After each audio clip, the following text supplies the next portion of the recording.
Dear students, पिछली video में हमने देखा ऑपरेटर्स सी में किस तरह से यूज होते हैं। हमने 8 ऑपरेटर वहां देखे जिनको 3 कैटेगरी में बांटा गया था, unary operator, binary operator and ternary operator. Unary में सिंगल वाले थे, बाइनरी में 2 वाले थे और टर्नरी में 3 वाले थे।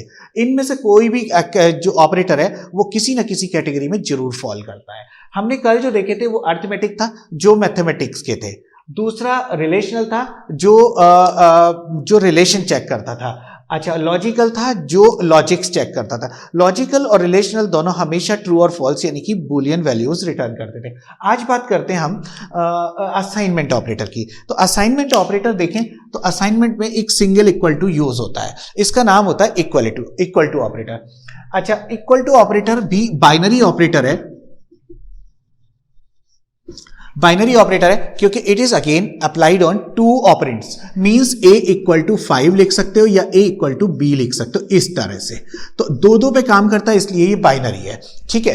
अब होता क्या है कि सिंगल इक्वल टू और डबल इक्वल टू में हमेशा कंफ्यूजन रहता है। डबल इक्वल टू था रिलेशनल ऑपरेटर और सिंगल इक्वल टू है असाइनमेंट ऑपरेटर। दोनों को मैं सामने रखता हूं, डबल इक्वल टू और सिंगल इक्वल टू। जो डबल इक्वल टू मैंने लिखा है, अगर हम यहां पे रखें a इक्वल टू 5 और b इक्वल टू 3 और a double equal to b, यानी कि ये हमेशा रिटर्न करेगा क्या? False value. फॉल्स क्यों?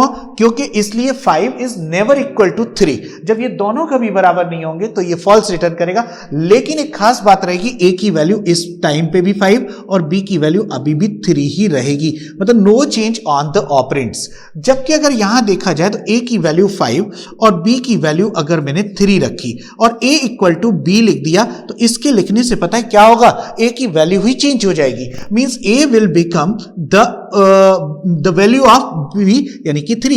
a की नई वैल्यू होगी 3 और b की नई वैल्यू होगी 3। तो b पे तो कोई चेंज आएगा नहीं और a पे पूरा चेंज आ गया होगा। अब a अपनी वैल्यू बदल चुका है। This is the assignment operator. It can be used for the initialisation of some variable.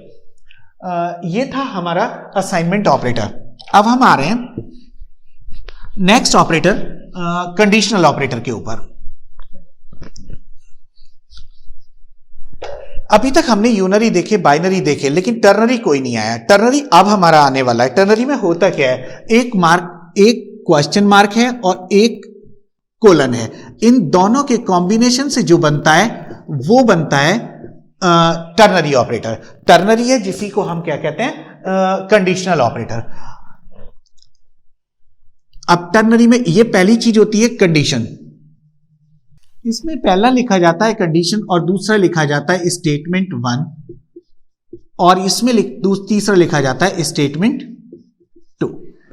तो 3 ऑपरेंड लगे इसलिए ये टर्नरी ऑपरेटर कहलाया जाएगा। और इसको यूज कैसे करते हैं मैं तुम्हारे सामने लेके आता हूं। अगर मैंने यहां लिखा x की वैल्यू y से ग्रेटर है, क्वेश्चन मार्क लगाया, x कोलन y लिखा और इक्वल टू यहां पे g लिखा। पता है g की जो वैल्यू होगी वो x और y की वैल्यू के ऊपर डिपेंड करेगी। x की वैल्यू है, सपोज करो x इक्वल टू 5 और y इक्वल टू 2, तो क्या होगा? 5 इज ग्रेटर देन ट्रू।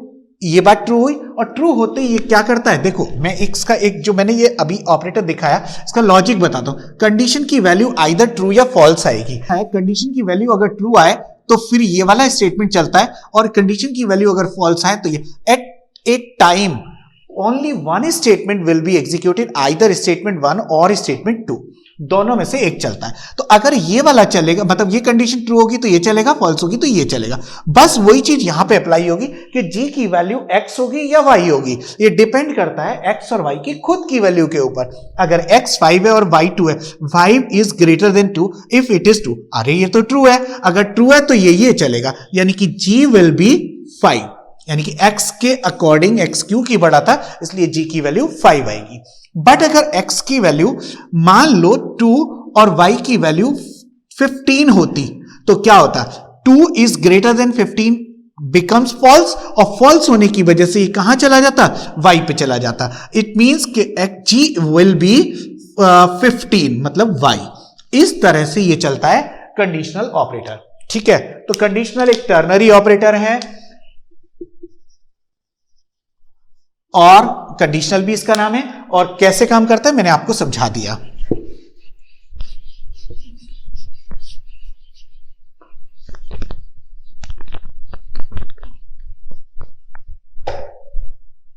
अगला ऑपरेटर आता है शॉर्ट हैंड ऑपरेटर।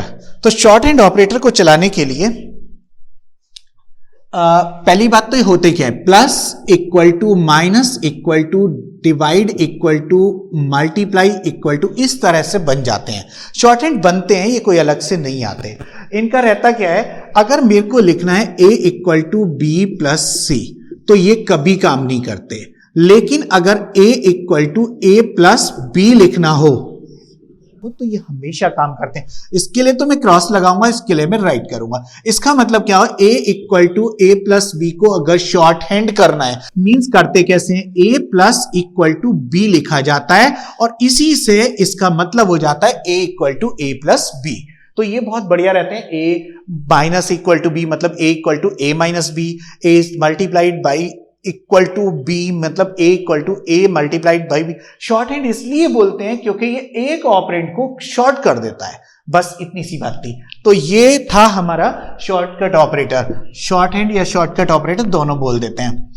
फिर आता है इंक्रीमेंट डिक्रीमेंट ऑपरेटर। इनके लिए मैं एक काम करता हूं, थोड़ा सा इन्हें मिटाना पड़ेगा। देखो अगला ऑपरेटर है हमारा इंक्रीमेंट और decrement operator. Increment decrement operator में दो तरह के हैं, प्री और पोस्ट। दोनों के दो जो वेरिएंट हैं, दोनों अलग अलग काम करते हैं, वो देखते हैं कैसे काम करते हैं। इंक्रीमेंट अगर है तो प्लस प्लस लगता है और डिक्रीमेंट अगर है तो माइनस माइनस लगता है। हालांकि दोनों सिंगल ऑपरेंड पे काम करते हैं। देखो a minus minus minus minus a plus plus है, a प्लस प्लस, इस तरह से जो लिखा है इसका मतलब ये हो गया, इस दोनों के दोनों यूनरी में आते हैं, यूनरी की कैटेगरी में आते हैं। अब यूनरी की कैटेगरी की खास बात एक और होती है, वो खुद ऑपरेंड अपने आप को चेंज कर डालता है। जैसे नॉट देखा, कॉम्प्लीमेंट देखा, तो उनमें क्या था कि एक अपने आप में ऑपरेटर अपनी वैल्यू तक चेंज करता है, बस वही यहां होगा। अगर इंक्रीमेंट देखेंगे तो दो तरह से जो काम करता है, प्री एंड पोस्ट। प्री का मतलब है प्लस प्लस पहले लगेगा और पोस्ट का मतलब है प्लस प्लस ऑपरेटर बाद में लगेगा। जबकि प्री डिक्रीमेंट में माइनस माइनस पहले लगेगा, पोस्ट डिक्रीमेंट में माइनस माइनस बाद में लगेगा। लेकिन ये काम कैसे करते हैं मैंने यहां लिखा हुआ है। प्री का मतलब है increment first then work. Increment first then work means कि जो भी काम होगा, असाइनमेंट होगा या पुटिंग होगी या जो भी होगा वो बाद में होगा, इंक्रीमेंट पहले हो चुका होगा। इंक्रीमेंट यहां पे क्या शो करता है, इंक्रीमेंट कहता है a equal to a plus one. At any cost a की वैल्यू चेंज होनी है और a की जो वैल्यू चेंज होनी है वो बननी क्या है, प्लस वन होके बननी है। अब अगर पोस्ट लगाओ तो वर्क फर्स्ट देन इंक्रीमेंट, इसका मतलब पहले पुट या जो भी काम होना होता है वो होगा, देन इंक्रीमेंट, इंक्रीमेंट का वैल्यू बाद में होगा। a की वैल्यू बाद में चेंज होगी जबकि पहले काम हो चुका होगा। ऐसे ही डिक्रीमेंट में डिक्रीमेंट फर्स्ट देन वर्क और वर्क फर्स्ट देन डिक्रीमेंट। इनके 4 एग्जांपल मैंने बोर्ड पे लिखे हुए हैं जो अच्छे से आपको ये बता देंगे कि ये काम कैसे कर रहे हैं। देखो सबसे पहली वैल्यू लेते हैं, a इक्वल टू 5 है और b equal two plus plus a है, ठीक है। अब जब यहां पे लिखा है तो प्लस प्लस मतलब बाद में लगा है, मींस पोस्ट है। पोस्ट का मतलब work first. Work is what, work is assignment of a into b, यानी कि b equal to a, then b equal to कितना हो गया, a की वैल्यू 5 है तो b की वैल्यू हो गई 5, देन a मतलब देन इंक्रीमेंट, इंक्रीमेंट मतलब ये a equal to a plus plus मतलब a equal to a plus 1 means a equal to 5 plus 1 equal to 6। तो a की वैल्यू हो गई आपकी 6। तो a और b की नई वैल्यू ये होंगी। तो पहले क्या हुआ, पुट देन इंक्रीमेंट। इस वाले में क्या होगा, इंक्रीमेंट फर्स्ट देन, क्योंकि ये प्री है, प्री में increment first then work. Increment what, ये a equal to a plus 1 यानी कि 5 प्लस 1 यानी कि 6। तो a की वैल्यू हो गई 6।